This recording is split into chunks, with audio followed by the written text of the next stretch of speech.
In today's video, I'm going to teach you how to lock a tab in Google Sheets. Locking a tab is really helpful when you want to protect your data from being edited by other people, whether you're sharing a budget, a report, or a tracker. By the end of this video, you'll know exactly how to protect a sheet so only certain people can change it, while others can still view it. First, open the Google Sheets file that contains the tab you want to lock.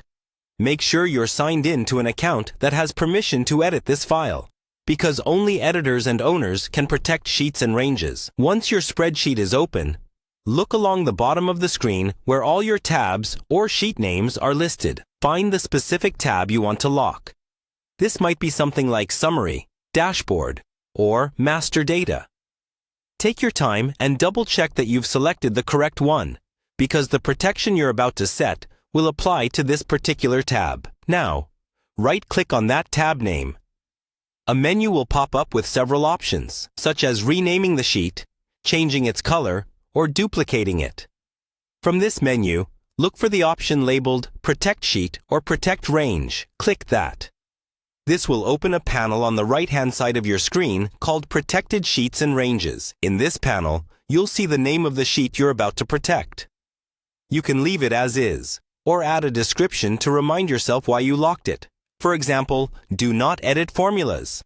Below that, make sure the correct sheet is selected. If it's not, you can adjust it so the protection applies to the exact tab you want. Next, click on Set Permissions. This is where you decide who can edit this tab. A small window will appear with a few options. You can choose to show a warning when someone tries to edit, or you can restrict who can actually make changes. To truly lock the tab, choose the option that allows you to limit editing to only specific people or only yourself. If you choose to customize, select the people who should still be able to edit this sheet, like team members who manage the data. Everyone else will be blocked from making changes, though they can usually still view the tab unless you've restricted file access separately. Once you've set those permissions, click Save or Done. Your tab is now locked. If someone without permission tries to edit it, Google Sheets will prevent the change or show a warning, depending on what you selected. That's all you need to do to lock a tab in Google Sheets.